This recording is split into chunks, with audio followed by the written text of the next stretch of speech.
You are standing before something that flows. Not the liquid flow of water seeking its level, but something denser, something that carries pigment and memory together, something that transforms the invisible into the indelible with a patience that predates language itself. Before you, the study reveals itself not as a room but as a saturation, a depth of color that exists at the edge of perception, where the boundary between thought and expression grows thin as the meniscus of ink in a well.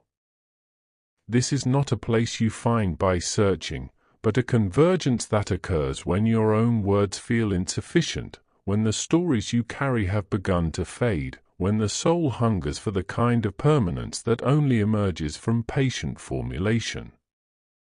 The path to this place is made of stains, of accumulated blots that marked your fingers unnoticed, of sentences that were abandoned before completion, of the relentless fading that occurs when experience is not recorded. You do not need to understand how you arrived.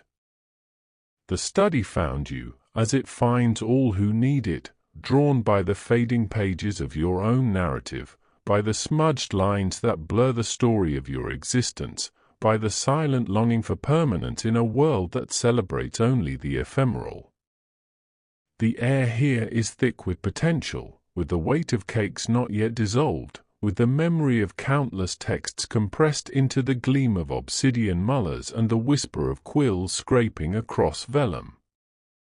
You stand at the threshold and feel the study waiting, patient as only craft can be patient, eternal as only forgotten arts can be eternal, ready to teach you what it has taught every ink maker, that memory is not a file but a fluid, that haste is the enemy of meaning, that the only mark that matters is the one that contains the full attention of your hand. You step across the threshold and the scent envelops you like a cloud, like the embrace of a scribe who has been waiting since before you were born, like the return to a space where breath itself becomes visible, where exhalation meets suspension medium and becomes mark, becomes record, becomes the proof that you were here. The space is not arranged for display but for immersion, the walls lined not with paintings but with bottles, with hundreds of vessels of every shape and hue, each one containing a different black, a different brown, a different blue that captures the particular quality of a specific afternoon in a specific season. The floor is stone, worn smooth by feet that stood in one place for hours, feet belonging to those who understood that making ink requires stillness, that the suspension of pigment in medium is itself a meditation. Light enters through windows that face north, the calligrapher's light, steady and cool, creating a perpetual morning that is neither early nor late but the timeless hour when the world holds its breath.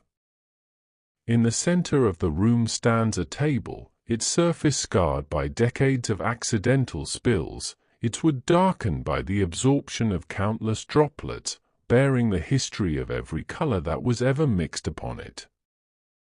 The air smells of gall and gum arabic and the particular metallic scent of iron that has oxidized into its final form, a scent that triggers memories you did not know you possessed.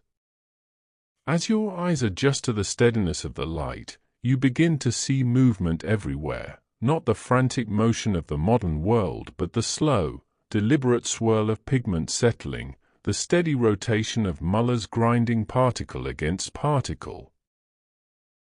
A staircase leads downward from the main room, its steps worn into channels by the passage of centuries, each one darkened by the drips and splashes of those who carried materials too precious to trust to gravity, carrying raw ingredients that needed the silence of the lower rooms to release their full potential.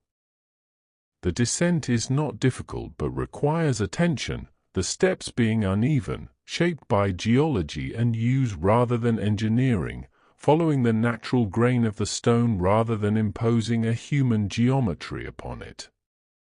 As you descend, the scent grows more complex, not stronger but more layered, approaching the fundamental chemistry where each ingredient becomes indistinguishable from the others, where the sequence of additions transforms into a continuous flow that requires no recipe, only intuition, only the knowledge that resides in the hands rather than the mind. The walls of the stairwell are lined with shelves, hundreds of jars containing the raw materials of color, the soot of particular woods burned in particular conditions, the gallnuts of particular oaks attacked by particular wasps, the bones of particular animals calcined in particular fires. There are no railings, no protections against falling, just the stone and the void beyond the edge of each step, the trust that your own balance is sufficient, that your own attention is protection enough. This was intentional, the ink maker understanding that reaching the lower chambers required commitment, required a willingness to risk, to trust yourself completely, to accept that the transformation of matter into meaning demands respect and that this demand is part of the teaching. You move slowly, not because you are tired, but because slowness is the language of this place, because each step is an opportunity to be present, to feel the stone beneath your foot, the air in your lungs, the beating of your heart that marks time in ways that no clock could capture. The lower chamber opens at the bottom of the stairs, larger than the entrance but darker, its ceiling lower, its atmosphere thick with the particular humidity of underground places where liquid behaves differently, where evaporation slows to a pace that matches the rhythm of creation rather than the demands of consumption. This is the mixing room, the heart of the study, where ingredients come to be transformed, where raw pigment meets binder in proportions that have been refined over generations, where the alchemy of suspension occurs that turns powder into fluid, fluid into mark, mark into meaning. The light here is amber, filtered through small windows that catch the afternoon sun, creating pools of illumination that shift and move as the day progresses, as the mixtures settle and mature, as the colors find their final form through processes that cannot be rushed, that demand the patience that this place cultivates like a garden. When you look up, you see not sky but complexity, the underside of the floor above exposed to reveal the infrastructure of the building, the beams and joists that hold the structure in place, that have settled over centuries into a compromise with gravity that is both precarious and eternal. The room amplifies sound in strange ways, the silence not empty but full of small noises, the drip of filtered liquid, the creak of expanding wood, the microscopic movement of particles finding their level, the conversations of chemicals too small to see but too numerous to ignore. You feel the pulse of the study, not as abstract knowledge but as physical sensation, the sense that you are inside a crucible, inside a mechanism of impossible delicacy, inside a creature that metabolizes raw material and exhales expression, that takes in chaos and produces order with an efficiency no technology can match. The study contains deeper levels, smaller chambers accessible through passages that require you to crouch, to make yourself small, to approach these hidden spaces with the humility of a drop being formed, of a pen being loaded, of a consciousness surrendering its human scale to enter the world as ink enters it, fluid, patient, purposeful.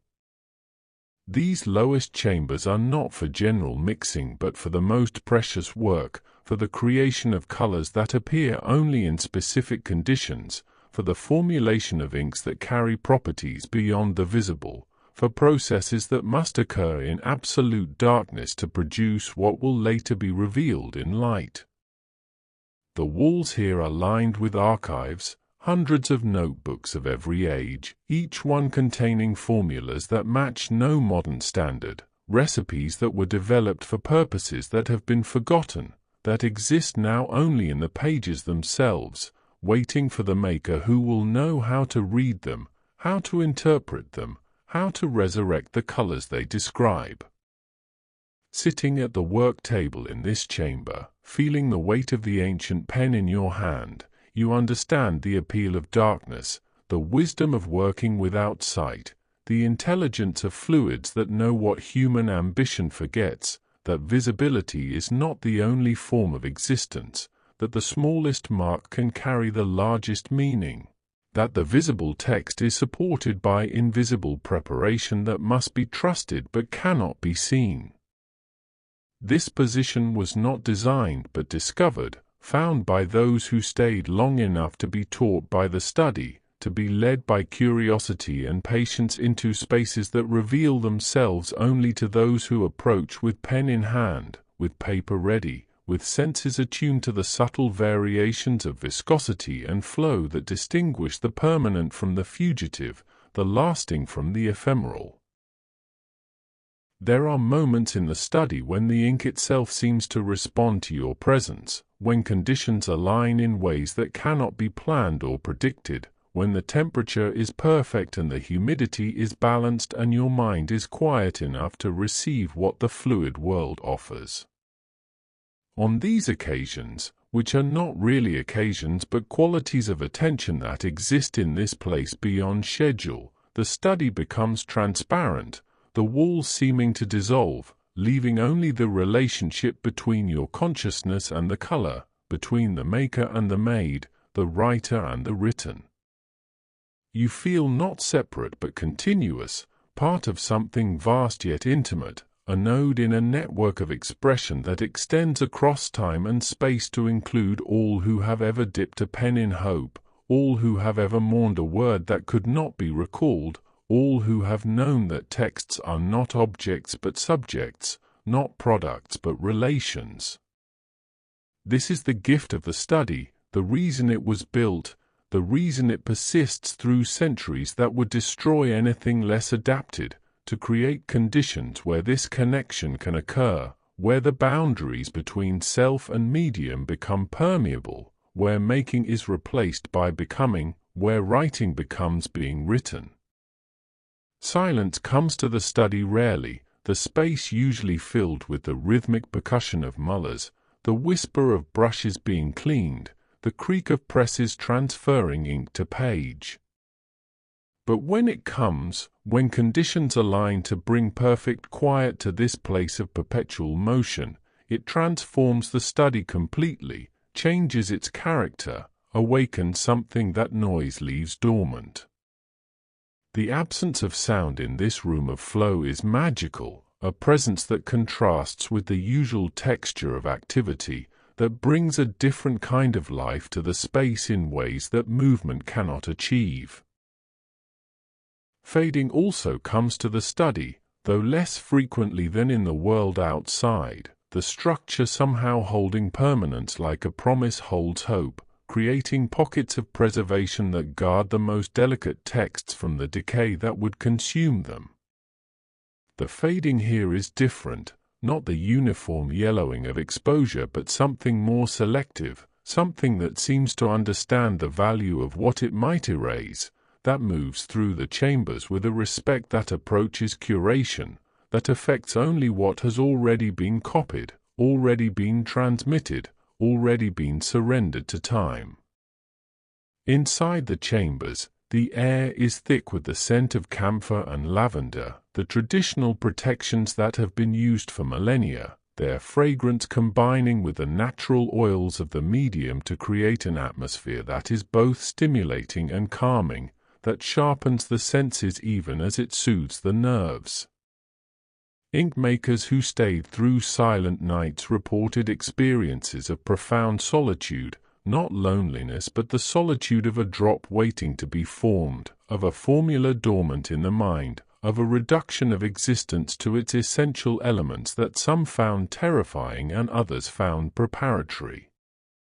You feel this now, even though you are not in silence, even though the activity surrounds you.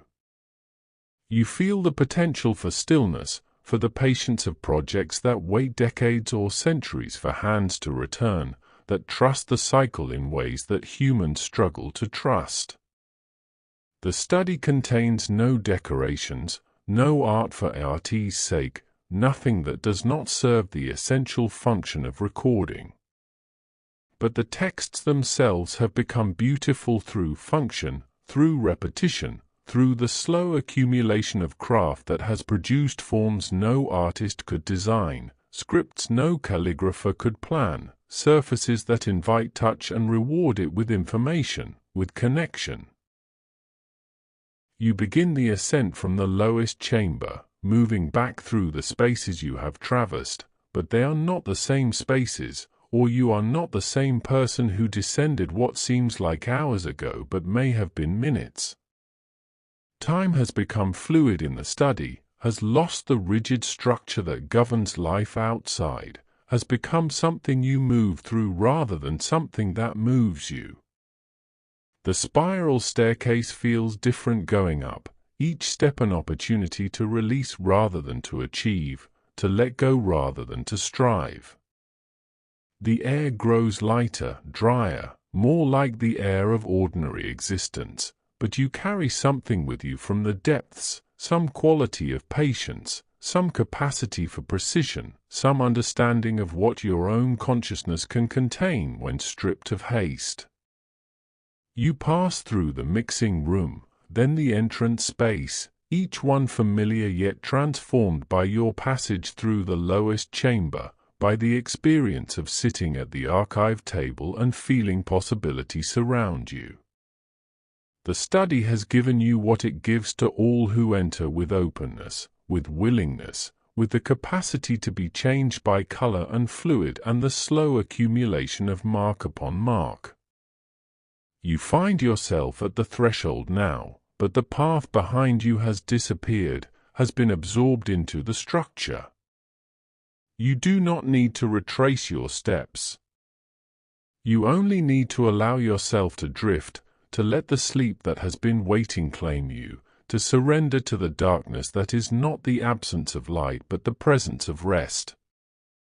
The study continues its flow, as it has always flowed, as it will continue long after your brief presence has been absorbed into its stone. You are not leaving. You are becoming part of something larger, something eternal, something that holds you as the medium holds the pigment, as the pen holds the ink, as sleep holds the sleeper. The study holds secrets that only reveal themselves to those who return again and again, who build relationships with the colors and the formulas that deepen over time like friendships that require no words. There are notations on certain walls that seem random until you have watched long enough to understand their system, until you have seen how they record the modifications made to the recipes over centuries, how they note the adjustments that were necessary to accommodate materials that were purer or more contaminated than standard. These are not the deliberate markings of the original maker but the accumulated traces of all who have worked here, each ink maker adding something, leaving something, changing the space in ways too subtle to see but too real to deny. The stone remembers, though not in any way that science can measure. It remembers in the way that places remember, by holding the quality of attention that has been directed toward them, by becoming shaped by the consciousness that has encountered them. You sense this now, as you rest in the middle room, as you allow your breathing to synchronize with the silence that surrounds you. You are not the first to feel this, and you will not be the last. You are part of a continuity that stretches back through centuries, through generations of makers who found in this place something that the world outside could not offer, the chance to be still, to be present, to be part of something larger than the concerns of daily existence. The light in the windows has shifted again, moving toward evening, toward the darkness that will bring a different quality of sound. You welcome this transition, this daily miracle of change that requires no effort from you, that happens whether you watch or not, but which offers itself to your attention if you choose to receive it. Night falls on the study with a gentleness that belies the absolute transformation it brings. The last light fades from the windows, the last gleam drains from the bottles, and suddenly the darkness is complete, is total, is overwhelming in its density. But this is not the darkness of fear, not the darkness of blindness, but the darkness that makes scent visible, that creates the conditions for the true nature of ink to reveal itself. And reveal itself it does, one molecule at a time, the fragrance is changing as the hours pass, until the darkness is filled with them, until the blackness is not empty but full, not absence but presence of a different kind. You lie on your back on the stone floor, feeling its coolness against your skin, feeling the solidity of the earth beneath you, feeling the vibration of the study as a gentle pressure that holds you in place even as it moves you through olfactory space, through aromatic landscapes that shift and change like visible clouds. The bottles communicate overhead, their qualities too subtle for direct perception but visible in their effects, in the way they catch the faint light that finds its way through the windows, in the way they seem to breathe, expanding and contracting with changes in temperature that you cannot measure but can feel against your skin. This is the gift of the study, not control but participation, not mastery but membership, not dominion but democracy. You understand now why the first makers chose this work, why they carried mullers and pens, why they shaped the formulas with such care. They were creating not just a way to record text but a space for relationship, a place where human consciousness could expand to meet the scale of memory, where the finite could touch the infinite without being destroyed.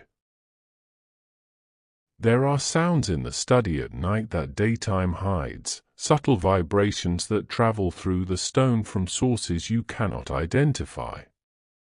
The building itself is alive in ways that daylight obscures, shifting and settling, expanding and contracting with temperatures that change more dramatically when the sun no longer moderates them. You hear these sounds now, not as threats but as companions, as reminders that you are not alone in your resting, that the structure itself participates in the vigil, that the study has its own rhythms, its own cycles, its own form of attention that does not require consciousness as you understand it. The air moves and stills, sometimes carrying scents from distant parts of the structure, sometimes becoming so still you hear your own heartbeat, blood in your ears, microscopic processes of your own body usually unnoticed. Both conditions have their teachings.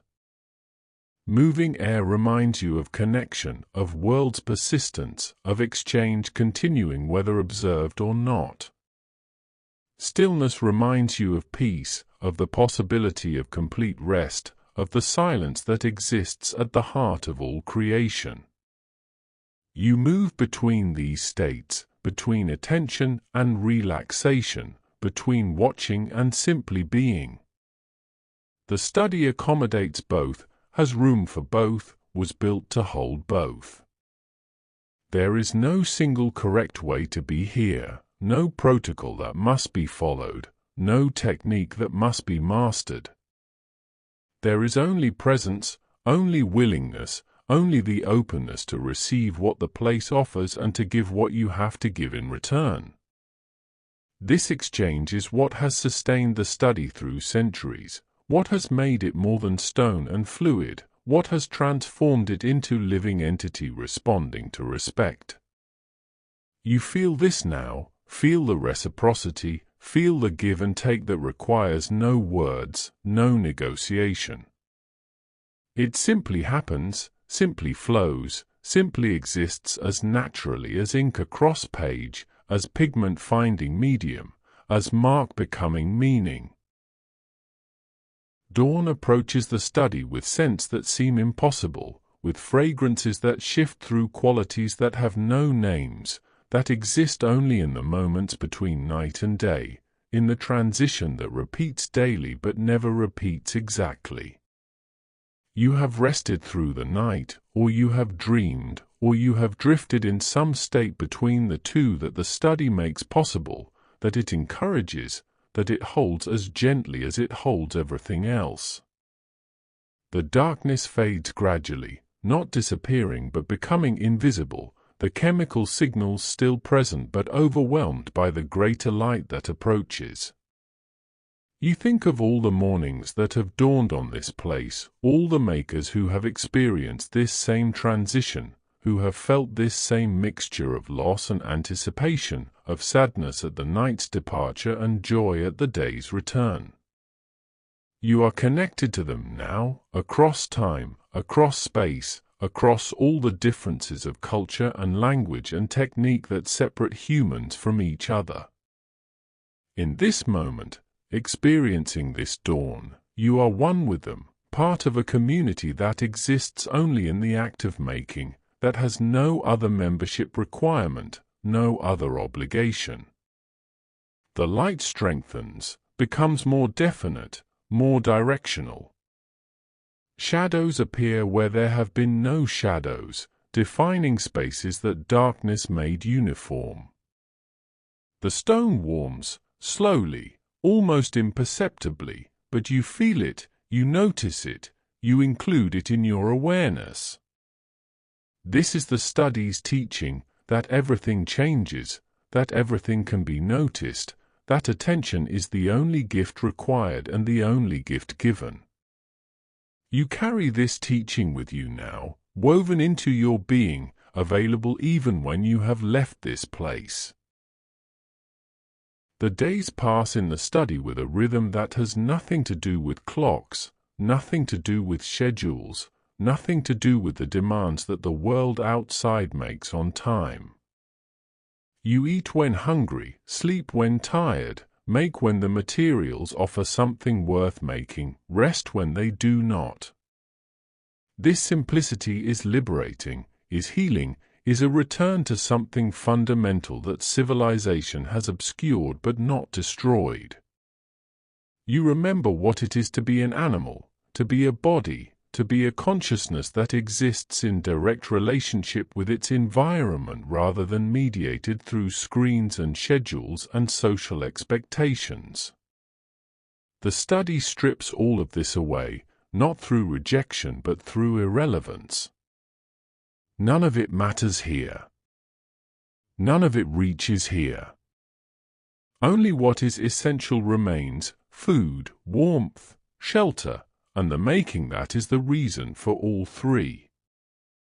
You understand now why the makers stayed, why they gave their lives to this place, why they chose solitude over company, silence over speech, stone over comfort. They were not escaping the world but finding it, not rejecting life but embracing it more fully than the world outside allowed. You feel this possibility in yourself now, this opening, this expansion. You do not need to stay forever to receive the gift. You only need to stay long enough to understand that staying is possible, that the world outside will wait, that it will take you back when you are ready, changed but not destroyed, enriched rather than diminished. The study has given you this understanding, has planted it deep within you where it will continue to grow long after you have left.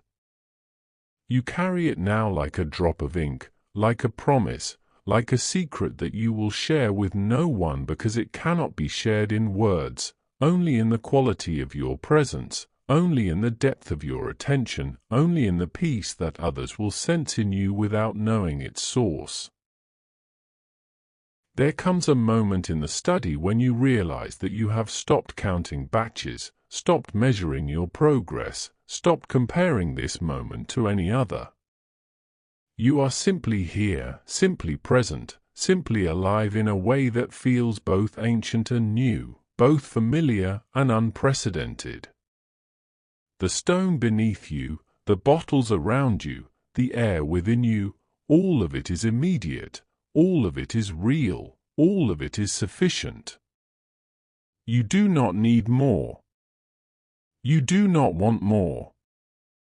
This is enough, this presence, this attention, this being. The study has taught you this, has led you to this, has held you while you learned it. You will carry this knowledge with you when you leave, will carry it back to the world outside, will carry it through the rest of your life as a touchstone, as a reminder, as a proof that such moments are possible, that such peace exists, that such connection with something larger than the self is available to anyone who seeks it with sincerity. But you are not leaving yet. There is more to receive, more to learn, more to become. The study continues to offer, continues to teach, continues to transform. Each moment is new, each moment is complete, each moment is a gift that requires no payment, no obligation, no debt. You simply receive, simply allow, simply be. This is the highest teaching, the deepest wisdom, the most profound transformation that the study offers, not knowledge but being, not understanding but presence, not achievement but acceptance. You feel this truth settling into your bones, into your breath, into the very fabric of your consciousness. It does not need to be remembered because it cannot be forgotten. It has become part of what you are, part of how you move through the world, part of how you encounter whatever comes next. And now you feel the sleep that has been waiting, that has been patient, that has not demanded but has simply been present, available, ready when you are ready. It comes to you as a gift, as a natural consequence of the peace you have found, the stillness you have cultivated, the attention you have directed. You do not fight it. You do not resist. You welcome it as you have welcomed everything else in the study, with openness, with gratitude, with trust. The stone beneath you becomes softer, becomes a bed, becomes a place of rest that holds you as gently as the study has held you throughout your time here. The bottles around you become a dream, become a story, become a landscape you will explore in sleep as you have explored it in waking. The boundary between self and place dissolves, between maker and made, between the one who writes and the one who is written. You are all of it now, are part of all of it, are held within all of it. The study continues its existence, continues its flow, continues its patient transformation of raw material into record that will continue long after your brief presence has ended. But you are part of it now, permanently, irrevocably. Your attention has been added to the accumulation, your presence to the history, your being to the stone. Sleep takes you gently, takes you completely, takes you into darkness that is not empty but full, not an end but a beginning, not a departure but a deeper arrival. You drift now, drift downward, drift inward, following paths that the study has prepared for you, that it has always prepared for those who come here with openness and sincerity. The quill moves overhead, the stone holds you below, and you between them, held in both directions, held in all directions, held in the gentle embrace of a place that knows how to flow, how to wait, how to welcome, how to transform. Sleep now. Sleep deeply. Sleep in peace.